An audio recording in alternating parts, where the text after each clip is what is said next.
Hi friends, இப்போ நம்ம ரீசெண்டாக பேப்பரில் பார்த்துருப்போம். அமேசான் காடுகளிலிருந்து உருவாக்கப்பட்ட ஒரு மர சுத்தியலை வந்து பிரேசில் வந்து இந்தியாட்ட கொடுத்தாங்க. இதுக்கு முன்னாடி அதே ஒரு இரும்பு சுத்தியலை வந்து ரஷ்யா வந்து பிரேசில்கிட்ட கொடுத்தாங்க. இப்போ வந்து பிரேசில் வந்து இந்தியாட்ட கொடுத்தாங்க. அது என்னன்னு பார்த்தா, இப்போ வந்து பிரிக்ஸ் கான்ஃபரன்ஸை வந்து ஹோஸ்ட் பண்ண போகிறது இந்தியா நம்ம சேர்மன்ஷிப்பில் வந்து பண்ண போகிறாங்கங்கிற நியூஸ் தான்.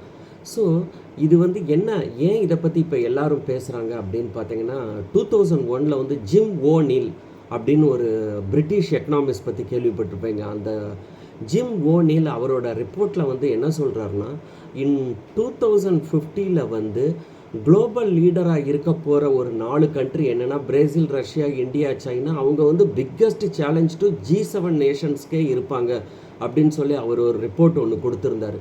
அந்த ரிப்போர்ட்டை பேஸ் பண்ணி இந்த 2006 ஆரம்பிக்கப்பட்டது தான் இந்த பிரிக்ஸ் நேஷன்ஸ். அதாவது பார்த்திங்கன்னா பிரேசில், ரஷ்யா, இந்தியா, சைனா. அதோட ஃபஸ்ட்டு மீட்டிங் வந்து 2009 நடத்துகிறாங்க. 2010 வந்து ஒன் மோர் மெம்பர் ஜாயின்டு. அதாவது South Africa became the new member of BRICS nations. So ஏன் இப்போ எல்லோரும் இந்த பிரிக்ஸை பற்றி நிறையா பேசுகிறாங்க அப்படின்னு பார்த்தீங்கன்னா, அதாவது ஒரு கண்ட்ரி வந்து பயங்கரமான கடனில் இருந்துச்சுன்னு வைங்க. ஃபார் எக்ஸாம்பிள் 1990 நம்ம ஒரு பெரிய கடனில் இருக்கோன்னா, நம்ம எந்த கண்ட்ரியாக இருந்தாலும் என்ன பண்ணுவாங்க, உடனே வந்து வேர்ல்ட் பேங்க்லேயோ IMFல போய் பெரிய ஒரு கடன் வாங்குவாங்க, பெரிய லோன் வாங்குவாங்க. ஸோ இந்த லோனை வந்து நம்ம வந்து திருப்பி கட்டி ஆகணும்.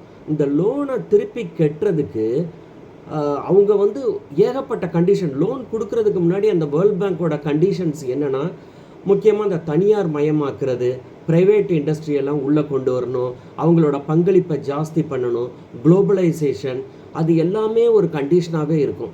ஸோ இந்த கண்டிஷன்ஸ்லாம் பார்த்தீங்கன்னா என்ன இதோட அர்த்தம்னு பார்த்தீங்கன்னா, நிறையா socialist countries will become capitalist.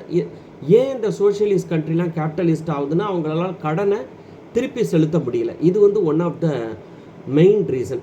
So இதுக்கெல்லாம் நம்ம வந்து பிரிக்ஸ் அப்படின்னு ஒரு அமைப்பை வந்து கொண்டு வராங்க. இந்த பிரிக்ஸ்லங்கிற அமைப்பில் வந்து மிகப்பெரிய இது என்னென்னா, நியூ டெவலப்மெண்ட் பேங்க் அப்படின்னு சொல்லிட்டு இந்த கண்ட்ரீஸ்க்கு கடன் கொடுக்கறதுக்குன்னு சொல்லிட்டு ஒரு பேங்க் வந்து கொண்டு வராங்க. இந்த கேவி காமத்துன்னு ஒருத்தர் இந்தியன் தான் அதோட ஃபஸ்ட்டு பிரசிடெண்ட்டாக இருந்தார். ஸோ இந்த மாதிரி பிரச்சனைகளை வந்து நம்ம வந்து அவாய்ட் பண்ணிடலாம் அப்படின்னு சொல்லிட்டு நியூ டெவலப்மெண்ட் பேங்க், இதோட ஹெட் குவார்ட்டர்ஸ் இங்கே ஷாங்காயில் இருக்குது.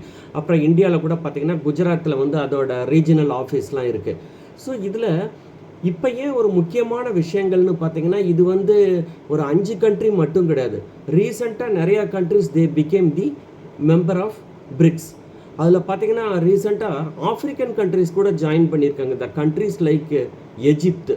ஏன்னா இது வந்து நிறைய அந்த டாலரே எக்ஸ்சேஞ்ச் இருக்குது. ஸோ டாலருக்கு இது ஒரு பெரிய ரீப்ளேஸ்மெண்ட்டாக இருக்கும் அப்படின்னு சொல்லிட்டு எஜிப்து ஜாயின் பண்ணியிருக்காங்க, எத்தியோப்பியா ஜாயின் பண்ணியிருக்காங்க. அது தவிர மோஸ்ட் இம்பார்ட்டண்ட்டுன்னு பார்த்தீங்கன்னா, இதில் ஜாயின் பண்ணுற கண்ட்ரீஸு ஈரான் இதில் மெம்பர் ஆகியிருக்காங்க, UAE மெம்பர் ஆகியிருக்காங்க, அண்ட் சவுதி அரேபியா மெம்பர் ஆகியிருக்காங்க. அதுக்கப்புறம் அர்ஜென்டினாவும் மெம்பர் ஆறேன்னு சொன்னாங்க. அதுக்கப்புறம் லாஸ்ட் மொமெண்ட்டில் அர்ஜென்டினா மெம்பர் ஆகல.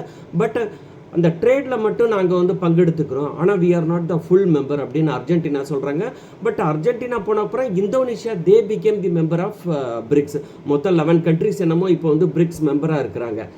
ஸோ இதில் வந்து முக்கியமான விஷயம் என்னன்னு பார்த்தீங்கன்னா, அந்த UAE அண்டு சவுதி அரேபியா வந்து member of OPEC nations also. So இப்படி ஒரு அமைப்பு வந்து வரும்போது கண்டிப்பாக இது வந்து ஒரு மிகப்பெரிய ஒரு சேலஞ்சாக இருக்கும் மற்ற G7 கண்ட்ரீஸ்க்குன்னு நினைக்கிறேன். Thank you. Thanks for the opportunity. Thank you.